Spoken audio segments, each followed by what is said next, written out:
नमस्कार दोस्तों, HRDI में आप सभी का स्वागत है। देखिए, आज बिग ब्रेकिंग न्यूज़ है कि आज यूपी SSSC की तरफ से आपका जो फॉर्म था पेट का, ठीक, ये नोटिफिकेशन आज आपका आउट हो गया है। और जैसा कि आप सभी लोगों को पता होगा कि जो पेट का फॉर्म होता है, इस पेट के फॉर्म से, ठीक है, समूह ग की जितनी भी वैकेंसी होती हैं, ग्रुप सी की जितनी भी वैकेंसीज़ होती हैं, वो सभी वैकेंसीज़ इन्हीं SSSC के माध्यम से आती है। यूपी SSSC को बोलते हैं Uttar Pradesh subordinate service selection commission board, यानी कि उत्तर प्रदेश अधीनस्थ सेवा चयन आयोग। ठीक, तो ये प्रीलिम एग्ज़ाम कराता है, प्री का एग्ज़ाम कराता है, जिसे हम बोलते हैं प्रारंभिक अर्हता परीक्षा, प्रीलिमिनरी एलिजिबिलिटी टेस्ट, यानी कि पेट। ठीक, तो ये 2023 का नोटिफिकेशन है। इसी के माध्यम से आपकी बहुत सारी वैकेंसी जो है आपके इसी 2023 में और 2024 में आपकी आने वाली हैं।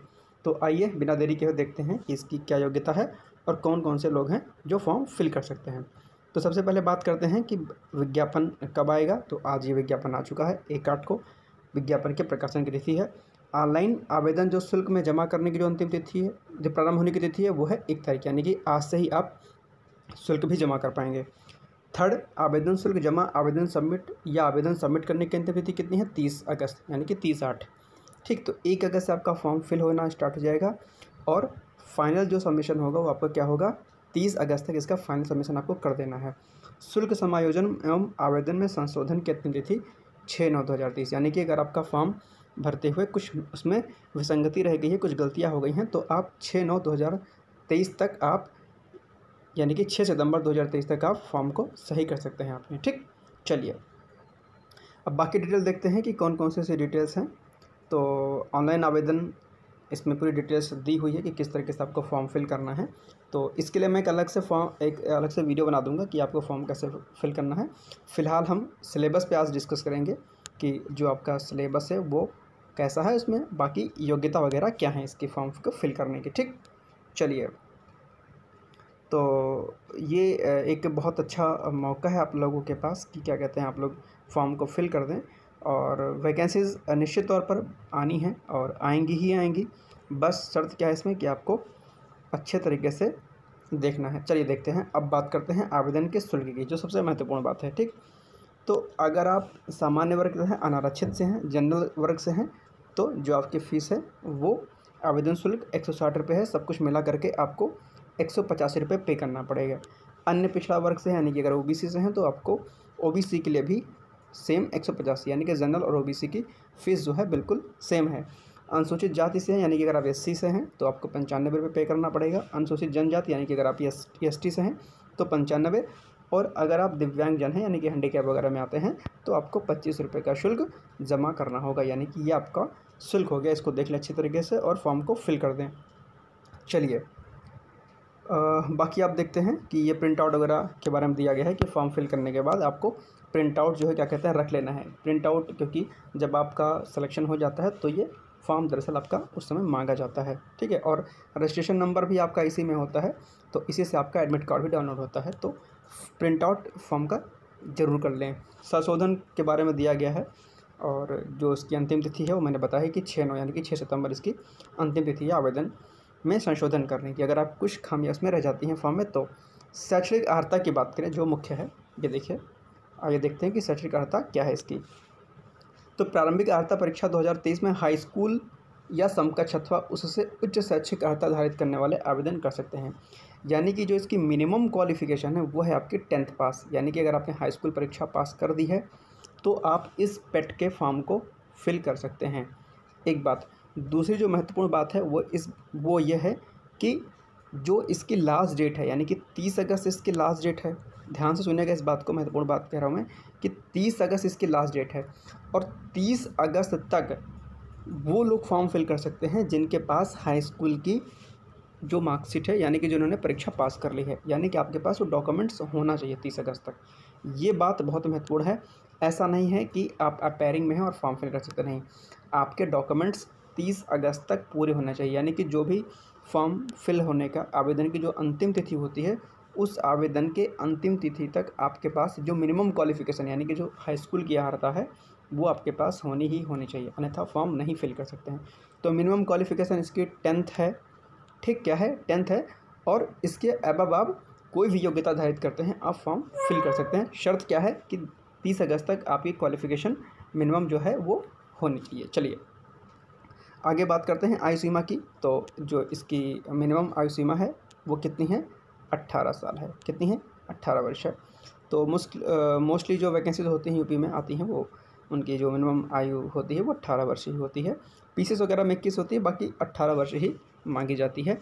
और इसके अलावा जो अंतिम जो है, ठीक है, उत्तर प्रदेश में भर्ती आयु सीमा 10वां संशोधन नियमावली जो 2012 है उसके अनुसार जो लास्ट एज है वो कितनी है, 40 साल है। ठीक, बाकी अन्य लोगों को छूट वगैरह दी जाती है तो आप लोग डिटेल्स नोटिफिकेशन को पढ़ लीजिएगा, उसमें सारी चीज़ें मेंशंस कर रखी हैं कि किस किस को छूट दी जाएगी। ठीक है, तो ये इसका डिटेल्स है, आप इसको पूरा पॉइंट्स पढ़ लीजिएगा। ज़्यादा अगर मैं बताऊंगा तो वीडियो लंबा हो जाएगा। चलिए अब बात करते हैं कि दरअसल इसमें जो इसकी एग्ज़ाम डेट है वो अभी नहीं दी गई है। एग्ज़ाम डेट जो है आपकी बाद में दी जाएगी। ठीक, तो अभी से आप परेशान हो, अभी आप फॉर्म फिल करिए, एग्ज़ाम डेट आपकी बाद में आपको हो जाएगा। चलिए अब परीक्षा पाठ्यक्रम की अगर बात करें तो पाठ्यक्रम इसी नोटिफिकेशन में दिया हुआ है, तो हम पाठ्यक्रम देख लेते हैं कि कौन कौन से विषय इसमें आते हैं। चलिए देखिए, सबसे पहले कि जो इसके प्रश्नों की संख्या है वो कितनी है, 100 है। टोटल 100 क्वेश्चन आएंगे। परीक्षा की अवधि कितनी है, 2 घंटे की है। ठीक, ध्यान रखिएगा, 2 घंटे का पेपर होगा, 100 प्रश्न आपके आएंगे। ठीक, और जो अंक होंगे वो भी आपके कितने होंगे, 100 अंक होंगे, यानी कि पूर्णांक कितना होगा आपका, 100 अंक होगा। प्रश्नों की संख्या कितनी होगी आपकी, 100 होगी, पूर्णांक कितना होगा, 100 होगा, यानी 100 मार्क्स 100 क्वेश्चंस। ठीक, टाइम कितना, टाइम आपका 2 आवर यानी कि 2 घंटे। तो ये बात समझ में आ गई आपकी। अब देखते हैं कि सिलेबस क्या है। देखिए सिलेबस को इन्होंने बहुत अच्छे से डिफाइन कर रखा है।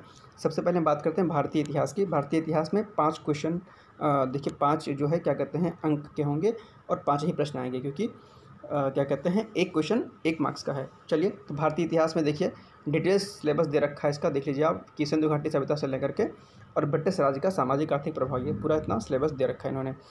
फिर भारतीय राष्ट्रीय जो आंदोलन है वो 5 नंबर का है, यानी कि टोटल हिस्ट्री की अगर हम बात करें तो 10 नंबर की हिस्ट्री आपकी हो जाएगी। इसी तरीके से भूगोल में भी भारत का भूगोल और विश्व का भूगोल है, 5 क्वेश्चंस इससे आएंगे। फिर हम बात करते हैं भारतीय अर्थव्यवस्था की, इसमें से भी 5 क्वेश्चंस आपके आएंगे, 5 अंक के आएंगे और सिलेबस इन्होंने दे रखा है। डिटेल्स में देख लीजिए भारतीय अर्थव्यवस्था, ये सिलेबस है इसका। ओके, अब 5वें नंबर पे क्या है, भारतीय संविधान एवं लोक प्रशासन, यानी कि पॉलिटी से भी आपके कितने क्वेश्चन आएंगे, 5 आएंगे। ईजी होता है, अच्छे से आप लोग कर सकते हैं। सामान्य विज्ञान की अगर बात की जाए, सामान्य विज्ञान में से भी 5 प्रश्न आपके आएंगे, महत्वपूर्ण है। तीनों विज्ञान इसमें शामिल है, माने कि फिजिक्स केमिस्ट्री और क्या कहते हैं, हाँ फिजिक्स केमिस्ट्री और आपका बायो का सेक्शन। ठीक है, तो जिसमें ये तीनों ही सेक्शन आपके शामिल हो जाएंगे। और प्रारंभिक अंक गणित जो है वो भी है, इसमें 5 अंकों की है। सामान्य हिंदी की अगर बात करें तो 5 अंकों की सामान्य हिंदी है। सामान्य हिंदी देख लीजिए कि क्या क्या सामान्य हिंदी में आएगा। सामान्य हिंदी में देखिए संधि, विलोम शब्द, पर्यायवाची, वाक्यांशों के लिए शब्द, लिंग, संस्कृत भिन्नार्थक शब्द, मुहावरे, लोकोक्तियाँ, सामान्य शुद्धियाँ, लेखक एवं रचनाएँ गद्य एवं पद्य के रूप में। तो ये हो गया आपका। सामान्य अंग्रेजी भी आएगी, 5 इसके होंगे मार्क्स, 5 क्वेश्चन होंगे। तर्क एवं शक्ति यानी कि रीजनिंग जो है 5 की होगी। करंट अफेयर्स भी 10 करंट अफेयर्स का देखिए तो इसमें 10 है। ठीक है, इसका यानी कि वेटेज करंट अफेयर्स का ज़्यादा है। देखिए करंट अफेयर्स देखिए सबसे ज़्यादा है इसमें। ठीक है, और मैं आपसे कहता हूँ करंट हर एग्जाम में महत्वपूर्ण है, और इसीलिए मैंने आपसे कहा था कि HRDI यानी कि जो इस चैनल पर जो करंट अफेयर्स कराया जा रहा है वो आप लोग अच्छे से करते रहिएगा, आपका पूरा करंट अफेयर्स आपका रेडी हो जाएगा। फिर 12वें नंबर पर सामान्य जागरूकता, जिसे हम GK बोलते हैं। ये GK भी आपका 10 नंबर का है, जिसे GK GS हम बोल सकते हैं। बेसिकली GK इसमें होती है, लूसेंट से आपका ये कवर हो जाता है। बाकी हम इसके लिए हम एक प्लेलिस्ट बना देंगे जो कि SSC के लिए आपके लिए फ़ायदेमंद होगी। तो ये हो गया आपका क्या कहते हैं 10 मार्क्स का जनरल अवेयरनेस। और इसके अलावा अपठित गद्यांश का विवेचन एवं विशेषण, ये भी 10 प्रश्न यानी कि 10 अंक के होंगे। सेकंड पे 14 नंबर पे ग्राफ की व्याख्या, ग्राफ वाला पाई चार्ट वाला आता है क्वेश्चन, वो भी 10 का होगा। तालिका की व्याख्या विश्लेषण, 2 तालिकाएँ इसमें आएंगी, 10 नंबर का ये भी होगा। ठीक, तो ये आपका पूरी तरीके से आपका प्रश्न हो गया। और अगर हम नेगेटिव मार्किंग की बात करें तो देखिए लिखा हुआ साफ साफ इसमें मेंशन है कि प्रत्येक गलत उत्तर हेतु 1/4 अंक की कटौती की जाएगी। ठीक, ये देखिए साफ साफ मेंशन है, तो आप लोग प्लीज़ कंफ्यूज मत होइएगा कि नेगेटिव मार्किंग सर है कि नहीं, बिल्कुल है। 1/4 यानी कि 1/4 आपकी नेगेटिव मार्किंग है। ठीक, क्रमांक 1 से 9 पर अंकित शैक्षिक विषयों से संबंधित प्रश्नों की कठिनाई का स्तर राष्ट्रीय शैक्षिक अनुसंधान परिषद एनसीईआरटी द्वारा निर्धारित सीनियर सेकेंडरी स्तर का होगा। यानी कि आपका 10th 12th लेवल का जो है 1 से 9 क्रमांक तक का जो आपका सिलेबस दिया हुआ है वो होगा। प्रश्न आपके सारे के सारे बहुविकल्पीय होंगे, देखिए 2 नंबर पर दिया हुआ है, ठीक।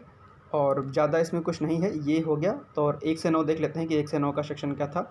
तो 1 से 9 तक में आपका देखिए ये था तर्क एवं तर्क शक्ति। तो यहाँ तक का जो आपका सिलेबस होगा वो दरअसल आपका हाई स्कूल इंटर तक का होगा। बहुत ज़्यादा कठिन नहीं है, आप अच्छे से करेंगे तो एग्ज़ाम क्वालिफाई कर लेंगे। तो चलिए ये डिटेल्स हो गया। और फॉर्म जल्दी भर दीजिए, नहीं तो इसमें भीड़ बहुत रहती है और सर्वर डाउन हो जाता है, फॉर्म नहीं फिल हो पाता है, बाद में दिक्कत होगी, फिर आप लोग कहेंगे कि फॉर्म की लास्ट डेट बढ़ाई जाए। तो ऐसी स्थिति ना होने पाए इसलिए आप लोग फॉर्म को जल्दी से जल्दी फिल कर दीजिए और प्रारंभिक परीक्षा यानी कि जो इसकी है इसकी तैयारी में लग जाइए। और HRDIS के माध्यम से मैं आपको बता दूं कि UP SSC पेट की पूरी तैयारी कराई जाएगी। इसमें सारे सेक्शन आपको फ्री ऑफ कॉस्ट कराए जाएंगे। करंट अफेयर्स ऑलरेडी इसमें अपलोड होते रहे हैं, एक अलग से प्लेलिस्ट इसकी बना दी जाएगी और सारे के सारे करंट अफेयर्स के साथ साथ में GK GS बाकी जितने भी सेक्शंस हैं हिंदी के वो सब आपको कराए जाएंगे। बस आप प्लीज़ चैनल को लाइक शेयर सब्सक्राइब कर दीजिए ताकि कोई भी अपडेट हो वो आप तक सबसे पहले पहुँच जाए। तो चलिए good luck, all the best, आप लोग अच्छे से पढ़िए और तैयारी करिए। Bye bye, take care.